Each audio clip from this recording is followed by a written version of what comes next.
All right, this is the very last section of these writing equations of hyperbolas notes. Yay! So let's take a look at example 13.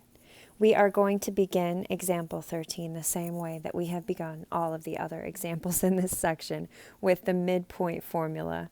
And we're going to use the midpoint and the vertices to find the center of this hyperbola. So we have 14 plus negative 2 over 2.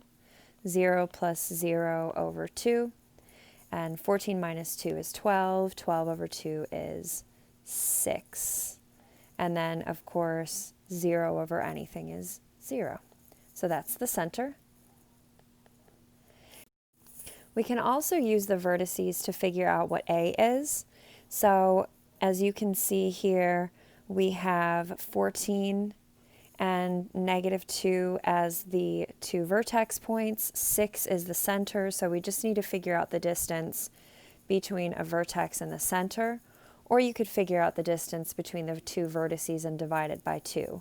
But in this case, it'd be easier to figure out the distance between a vertex point and the center. So you just say 14 minus 6, and so A would be 8. So now all we are missing is B, and we can use what we understand about asymptotes to find that information. So we know from earlier in the unit that if you have a horizontal hyperbola, the asymptote formula is y equals plus or minus b over a x minus h plus k, and if it's vertical, it's y equals plus or minus a over b times x minus h plus k. So we need to figure out if this hyperbola is horizontal or vertical, and then all we have to do is look to the slope of the asymptote, and that will help us figure out what B is. So if you think about these two vertices, and I'm just going to do a really quick little sketch here, we can see that one of them is at 14, 0, it should be about here, and one of them is at negative 2, 0.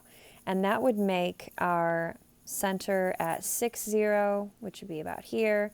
So this transverse axis is horizontal, which would make our entire hyperbola a horizontal hyperbola, which would make our equation for the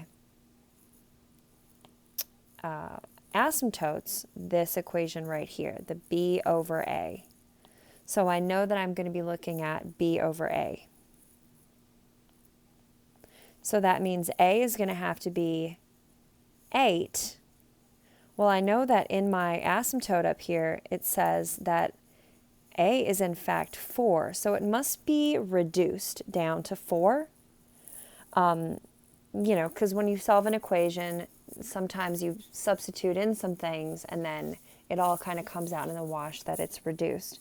So if it's reduced to 4, then I can infer that 4 is half of 8. Well, up here in the equation, I see that I have a 5 on the numerator. Well, 2 times 4 is 8, so 2 times 5 is going to be 10. So I need to understand that B must be 10. I know that is a little bit confusing, but you get the 5/4 from the asymptotes equation above, and then you have to kind of force it to be the same multiple that matches either the A or B that you're given. So now that we have the center and A and B, we can find the equation of the hyperbola. So we know, of course, that this is horizontal. So we have x minus h is 6 squared over a squared is 8 squared, which is 64, minus y minus k, which is 0, squared over b squared, which is 10 squared, which is 100, equals 1. Now keep in mind that we don't need this y minus 0 on the top, we can just say that that is simply y squared. And that's the equation for that example 13. So we're going to skip number 14 because it's going to work actually, let's not skip number 14. Let's go through number 14. Why not? So let's zoom in on number 14. These can be a little tricky. And we're going to start the same way with finding the center with the midpoint. So we have 1 plus 5 over 2, and then -1 plus -1 over 2. And those reduce to become 3, -1. So that's our center. Now we need to figure out if this is horizontal or vertical. So if you think about where these co-vertices go, we've got one at 1, -1, and we've got another one at 5, -1. And then you can see here that the center is at 3, -1. Now the co-vertices are horizontal, so the vertices must be vertical. So then this has to be a vertical hyperbola. Now we need to realize that our formula for the vertical asymptotes is going to be A over B right here. A over B.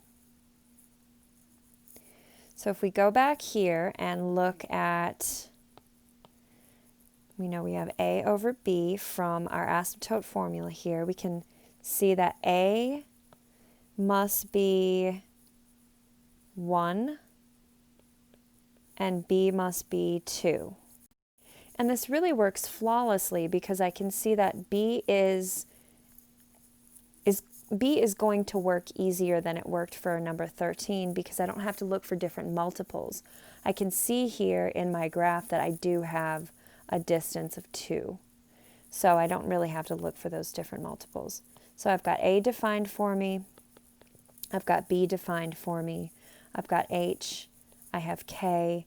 And now I just have to go and substitute this information into the vertical hyperbola formula. So then I have y minus k, which is 1 squared over A squared, which is going to be 1 squared, so I don't even need anything on the denominator there, minus x minus h, so that's 3, over b squared, which is 4, equals 1. That one was a lot simpler than number 13. All right, let's take a look at number 15.